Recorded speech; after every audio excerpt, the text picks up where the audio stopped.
It feels like the Dodgers are always calling up a top prospect, and today is no exception with Dalton Rushing. And we had another prospect dominate in Logan Henderson. We're featuring those names and more on today's action-packed episode of Locked On Fantasy Baseball.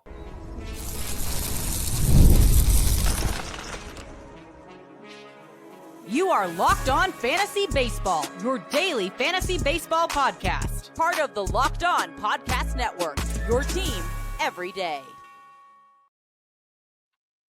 Hello, fantasy baseball fanatics, and welcome to the Locked On Fantasy Baseball podcast, brought to you by the Locked On Podcast Network, your team every day. As always, we're your number one source of fantasy baseball knowledge, and thank you for making us your first listen each and every day. I'm your host, Dominic Martino, here as always with my brother, my co-host, my partner in crime, Matthew Adney. If you're watching on YouTube and you haven't already, hit that little bell below. It's going to subscribe you to the channel and give you a notification every time we drop a new episode. Or if you're listening on the audio side of things on a platform like Apple or Spotify, that allows 5-star ratings and reviews. We truly appreciate it if you do that for us as well. And lastly, what's most important to Matt and I and you guys as well, give us a chance on the Insider's Track. On the Insider's Track, you're going to get exclusive information like prospect call-up alerts. Now, when we do our waiver wire ranking episodes, like today, you're going to get those guys ranked and prioritized, let you know up, and then you get exclusive access to Matt and I. We can ask us all these questions and more, and we'll get you answered as soon as possible. And all right, Matt, as I mentioned at the top, Dodgers are going to call up the top prospects. We got Logan Henderson on the pitcher side of things. We got a bunch of great names of add players to wrap up the week and heading into next week. And we can't hide it. We tried to hide it yesterday, but in this prospect call, gotta get with the lead here. Dalton Rushing, Matt, what do you think? So he's interesting. The thing about it is I just don't know if the fantasy, if the playing time is going to be there, right? Obviously, he's got Will Smith in front of him, and I'm not like super excited, but the prospect pedigree is really interesting because he does have a lot of power to that bat. Last year he had 26 home runs and 420 at bats, along with like 85 ribs, batting 271. Even this year, in 107 at bats, he had 23 runs, 5 doubles, a triple, 5 bombs, 17 ribs, 21 walks to 29 strikeouts, and batting 308. Like he's looking real good, and everything is kind of looking more and more like the prospect reports. 40 out of 50 hit tool, 50 out of 55 game power, 55 out of 55 raw power, speed, 45 out of 45. Kid could field too. He plays good defense. Now the only thing is, again, it's playing time. As much as I'm excited for what he could possibly do, I think he's going to get dodgered. And unfortunately, we're going to have a Michael Busch situation where, ultimately when he's hot, he's going to play. And when he's not, because he's a rookie and he's just not getting the playing time, it's never going to be consistent. We're just going to really hate owning him. So I'll add him to see if he gets off to a hot start and with that speculativeness. And then the second I see he's not performing, he's going to have a very short leash and he's just going to be cut. But I'll add him based off of speculativeness, essentially. Yeah, it's going to be interesting with Rushing because, they've been playing him at first a little bit in the minors. They've been playing him at outfield, left field specifically in the minors. So, he does play other positions, but Matt, I'm with you. I just don't really know what they're going to do. Ohtani DHs, the outfield with Pages, Conforto, and Outman. You could fit him in there on occasion, but, platoon him a little bit. I'll say this: in 2 catcher leagues, Rushing, I think we add him there definitely, right? And that's probably, NL only 2. I guess you could snag him there. Rushing is 11% owned on Yahoo, the 15th prospect overall, according to MLB.com. There's upside here, but Matt, you nailed it. It's just going to be a playing time issue, so I'm not really going to go much deeper than that. But you spoke about the batting average upside. He's got a little bit of pop. We'll see where the thing goes with the kid. Honestly, add him on your, your watch list definitely in all leagues for sure, just to see where the thing goes with the kids. All right, but let's keep things pushing. Let's go from one top prospect to another. Let's talk about Nick Kurtz of the Athletics. Finally hit his first bomb. Was arguably the number 1 prospect, earlier in the year before he did get the call up. I'm excited. This is the time if people drop him, snag him back up, kind of see where the thing goes with the kid. He is even up to a 281 batting average. So the batting average has been there. He's been getting the hits. This is the sign of the pop.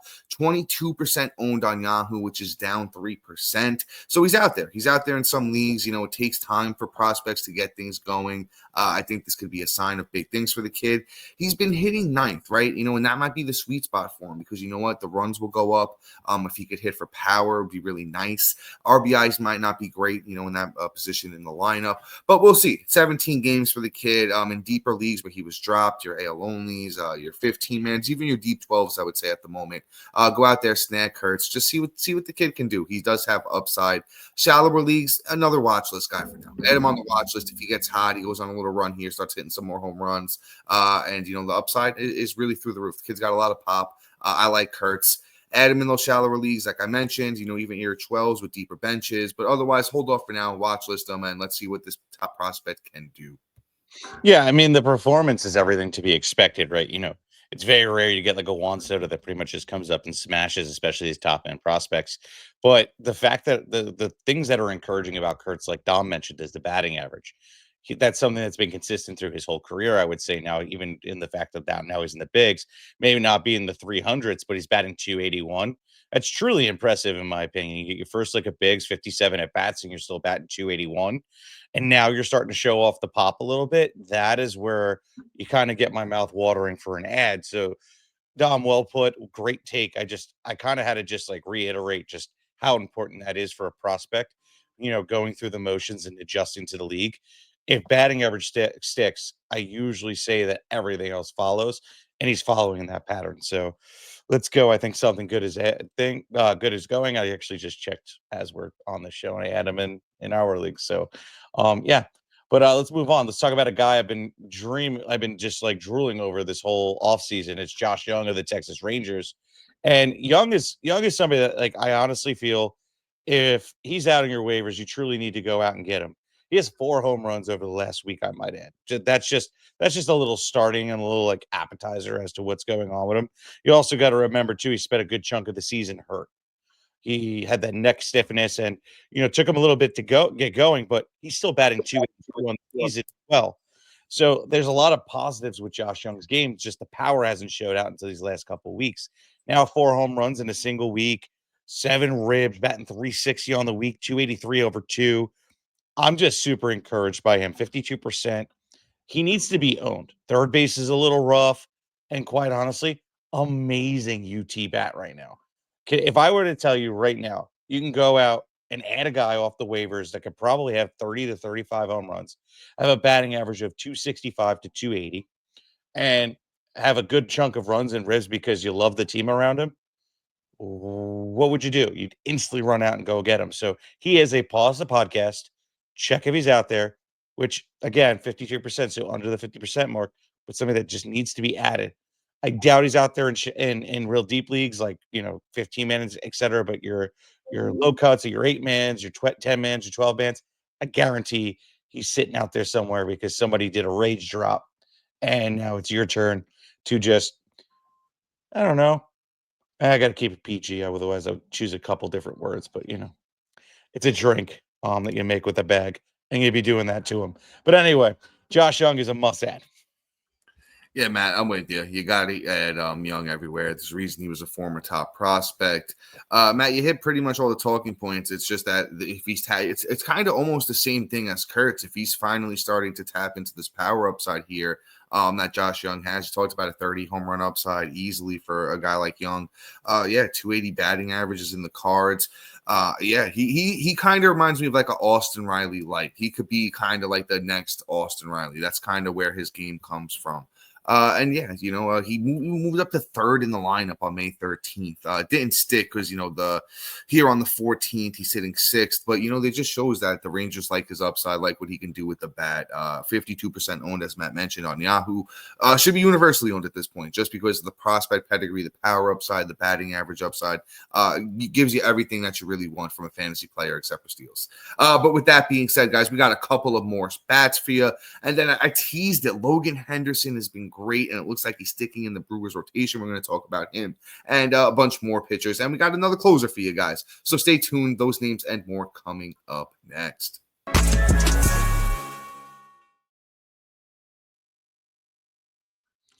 Get the supplies you need for the site that is made for skilled traders. Supply House. Whether you're into plumbing, HVAC, or electrical work, Supply House is the reliable way to order products online. Their easy to use website is packed with helpful resources and the latest product info to help you get the job done right. Which when you're hiring a contractor, you really want that job done right. Plus, with a couple complete inventory of over 200,000 parts from 400 plus top brands, you'll find exactly what you need. Deliver fast from coast to coast. Need help with an order? Supply House offers expert support and industry leading service, so you'll always talk to a real person. Amen to that. Hate dealing with robots. And for trade pros looking for an extra edge, their Trade Master program offers exclusive perks like dedicated phone lines, free shipping, and discounts on every order. Thousands of skilled professionals are already taking advantage of it, and now it's your turn. Join the Trade Master program today at supplyhouse.com/GM and start ordering plumbing, HVAC, electrical supplies with just a few clicks. Plus, use the promo code SH5 for 5% off your order. That's supplyhouse.com. We mentioned at the top, but it's time to get in and it's time to go in. Join us on the insider track and get the inside track to this podcast. Look, we only got 30 minutes every single day with you. You need a little bit more. You probably do. Dom and I are here for you. Check out the link in the description below. Be able to ask us questions, get waiver wire rankings, and so much more on this inside track that you're just gonna have to just check it out. You got a free 2 weeks. Links in the description below. Dom, I've done a lot of talking, and not my favorite person. Anyway. Please take it off my hands. Yes, sir, brother. I am here for you. And let's talk about Ryan McMahon. I mean, I'm going to preface this. We know who Ryan McMahon is at this point in his career. There's no surprises. The thing is, though, he is known for his hot streak, and he plays for the Rockies. The Rockies got a nice little stretch of, I think it's this is a next week play. This is kind of a next week play here with Ryan McMahon. I think it's upcoming on the weekend. I'm going to pull it up here. I think does it start on Sunday? So the 19th, whenever the 19th is, they go from the 19th to the 25th.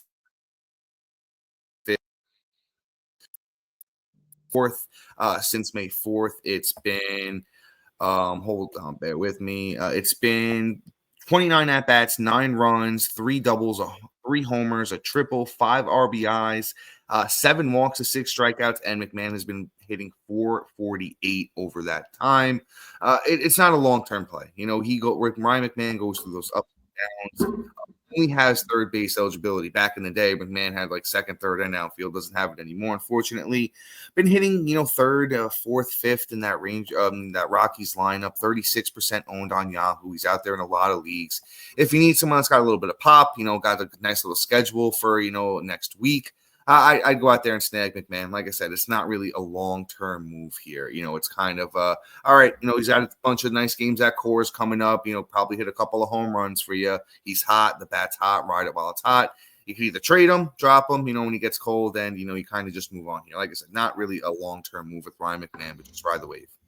Yeah, he's the perfect streamer. He's literally the definition of it. Whenever he's home, he's hot. It's definitely a play that I want to make, but he's not a guy I'm looking for long term. Same thing with this next guy here, Taylor Ward of the Los Angeles Angels. Look, all the hype is gone over him. Those 2 years of can he be this guy? The answer is absolutely not. But you know, when he is on, you want a piece of it. Last year he had 2 months where he had 7 home runs and he hit for great batting average. Oddly enough, he's having the power in the counting stats, but he's not having the batting average. On the year, he's hitting 185, and over the week, he's hitting 172. He has 3 runs, 2 bombs, 9 ribs along with it. And over 2 weeks, 5 runs, 3 bombs, 11 ribs, and bat 174. It is what it is when it comes to him. I'm just going to stream him while he's hot. He's 53% owned. Going up against San Diego and Dodgers over the next couple of days. Maybe not the best matchup for pitching, but ultimately, when a guy gets hot, anything can happen. And I kind of just want to see if it can keep it going. So I'm adding him out of speculation and desperation. He's more of like a deeper league cut, maybe a 12-man league in desperation. But, shallower than that, I'm not really touching him with a 10-foot pole. But if he's out there in those deeper leagues, I'm definitely adding him. Again, 53% on Taylor Ward. Yeah, man, I'm with you on Ward. He's basically Ryan McMahon, but he just doesn't play in Coors. I would love to see Taylor Ward playing in Coors. He'd probably hit a lot more home runs over there. I had a back-to-back two-hit games on May 11th, May 12th. 12th, he hit a home run, 4 RBIs. Yeah, ride the wave while it's hot with McMahon. He's not a 185 hitter. Over his career, he's a 247 guy, and that's over 2,000 at bats and 587 games for Taylor Ward in his career. There's going to be a nice little run. There's going to be a nice little run here where Ward gets hot, hits 300 maybe for a month, gives you 6-7 home runs in a month. He's that kind of guy. And once again, same thing that applies to McMahon is going to apply to Ward. If you could trade him while he's hot, might as well do that. If not, you juice the orange out of him, and then you drop him and you move on to the next thing. But I'm excited, Matt. I'm excited to get into these pitchers. I think I've said his name about 16 times. Logan Henderson, Milwaukee Brewers. Not the top pitching prospect, but one of their top pitching prospects. The kid's been absolutely great through his first 2 starts. Last one, he went out against Cleveland, 5 innings, 7 strikeouts, a couple earned runs, clean 1 whip. Got the win in that matchup, and he's going to stick around for now. I know Savale's on his way back. I know Brandon Woodruff's on his way back. I don't think it's going to be a permanent stay in the rotation, but it looks like he's at least getting the start next week at home against the Orioles. That's a manageable matchup. Westberg's hurt. Jackson Holiday hasn't been great. Gunnar Henderson's been up and down. So it's a manageable team. I'm definitely streaming Henderson for that start. I picked him up in the league, streamed him, for that Cleveland start, worked out okay. So like I said, if you could at least grab him for that Baltimore start, who knows where the road's going to lead for this kid. I really like the potential that he has. He dominated while he was down in the minors. He's got good stuff. Really has everything that you like to see from a young starting pitcher, and especially with success early. He's going to continue to dominate until they figure him out, and then we wait to see how Henderson responds to that. But for right now, let's add him for this Orioles start. Honestly, would probably almost add him anywhere you need a starting pitcher. For what does that say? Early next week, against Orioles. And let's say he gets a good start and Savale and Woodruff aren't ready. He might be getting a 2-start, matchup into the weekend. So definitely worth the add for now. The kid's got great stuff. Once again, Logan Henderson, Milwaukee Brewers starting pitcher. Yeah, he might, like Dom said, the next start for sure, but there's no long-term value until he actually has a rotation spot. I mean, Savali is somebody that unfortunately is one stub toe away from also hitting the IL and Logan Henderson being back up. But again, the second he gets sent back down, he's a drop. He's not a guy I'm like stashing. We've mentioned him on the stashing episode, but at this point, it's like it's too much of the back and forth Jekyll and Hyde kind of handling of his career in this early moment, not by Logan Henderson and the performance end of it. It's frustrating, but when he comes up, I'm definitely willing to roll him out, especially if the matchup is just right. So this one is. But let's move on. I'm gonna sneak in this next guy before the break coming up. Chris Paddack of the Twins, and Paddack has had a very up and down year. A bunch of his last couple starts have been good. San Francisco handled it, got a little bit against Boston, but then Cleveland handled with a 1.8 ERA. White Sox 3.6 ERA. Atlanta 1.8 ERA. Detroit 1.8 ERA. And they got lit up the next 2. But predominantly, he's been pretty solid in the ERA department. Not really a K per inning. Some of his matchups, he has 5 for 5 or 6 for 5 or 5 and 6. But then there's those matches where he went 5 and 2. And, it is what it is. But, the other thing that kind of is at a disadvantage is he doesn't stay in games late and pitches a full 6. And then he misses out on the QSs. But he hasn't been, at least to suppress the runs, been able to get some strikeouts. And they've been winning when he's out there. So I'm not disappointed. The next matchup is the same day ad only for you, Baltimore.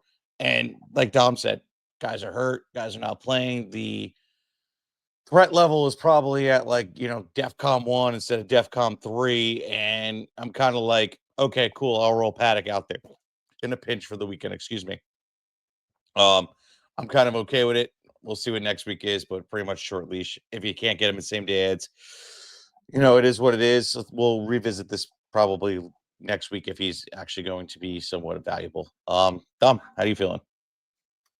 Well, actually, before I give my opinion on Paddack and we talk about, Jack Leiter, Robert Garcia, who's, potentially closing for those Rangers. And then one more name, like I said, we got those names and more coming up next.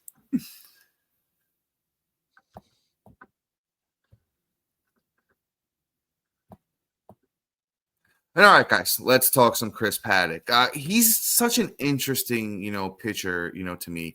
He, came up with the Padres, was absolutely fantastic, looked great. Had a bad year, got hurt. It has been a real mixed bag of his career. I know he's messed around with his pitches over the last few years. Been getting good results. The underlying stuff doesn't really support it. So, as Matt said, I am skeptical as well. But he had two really bad starts to start the season. And over his last six starts, he's been actually really, really good. His last six starts, Paddack has pitched 32 innings, 26 strikeouts, a clean one whip, a 2.51 ERA. Batters are hitting 191 against him over that time. He's been getting a lot of swinging strikes on his stuff. And as Matt said, it's really a same day kind of situation as you guys are listening here on the 15th. He does pitch against Baltimore, but then he gets Cleveland in his next start. And Cleveland, is kind of, I'm not super scared of Cleveland. So if this Baltimore matchup goes well, I mean, you guys in deeper leagues, I'll say this, Chris Paddack's only 5% owned. And I read you off those numbers his last six starts. I'd say he should be at least 30% owned. You guys that are playing in onlys, you guys that are playing 15-mans that, are desperate looking for anything. Paddack's been good for six straight starts. He's been really, really good. So I'd at least, add him, kind of see where the thing goes. If he's bad, you can obviously drop him, move on. He's costing you absolutely nothing. But there is upside here with Chris Paddack, former top prospect who, has had success in the bigs before, working on some stuff. Let's see where the thing goes. Not adding him everywhere, just kind of a deeper league play. Everywhere else, watch list him, kind of see where the thing goes. Let's move on to the next guy. I'm excited. Well, I'm excited once again. It's an exciting episode. Let's talk about Jack Leiter, former top pitching prospect, dad, former, all-star, big league player. And he's been solid this year. Has had some, had a really 3 bad start run. He's been hurt for a little bit. Rebounded in his last start on the 13th against the Rockies. 6 innings, 5 strikeouts, 1 earned run, 0.83 whip. Got the win in that matchup. He's on his way back. He's on the upswing. I think we give him a little bit of the benefit of a doubt. We always say, prospects, it's not always linear. We give them a little bit of time to figure things out. And especially in his first real run at a spot in the rotation in his career. He gets the Astros on the 18th. That's going to be his next start. After that, though, gets a nice little cushy matchup against the White Sox. And the Astros aren't even really that great either. I'm not super, super worried about the Astros. Just Pena, and a couple other guys over there that have been swinging a hot bat lately. Not really too many guys on that team that I'm worried about. So I'm adding Leiter now. I'm adding Leiter for the Astros and that White Sox start. I'm going to throw him out there for both, kind of see how it goes. He's only 32% owned on Yahoo. And in case you forgot, he does play for those Texas Rangers. A lot to love here with Jack Leiter. Oh, Leiter's great. I'm excited with everything he's already done. And the fact that he's back, I'm excited. Great takedown. I'm going to move on. Talk about Robert Garcia on the same team on the Texas Rangers. He's 12% owned. And so this is the thing, right? He wouldn't be relevant unless there was injuries. And hey, there's injuries. There's a lot of them. So you look at it and Luke Jackson's hurt. Chris Martin's hurt. And now the only guy left is Robert Garcia, unless they bring somebody else in. They're both day-to-day, so I don't know exactly how many saves this kid's going to get. But hey, if they end up on the IL or, missing some time or not available, Garcia can work his way in. I like Garcia's profile if he does become the closer. Not saying he might be successful or he's going to be able to steal the job away from the other two. I'd like to see that because of the profile. So last year through 59 innings, he had 75 strikeouts. Obviously, the ERA was inflated at 4.22, but it might not tell the whole story because in 23 he had 32 innings, he had 3.66 ERA.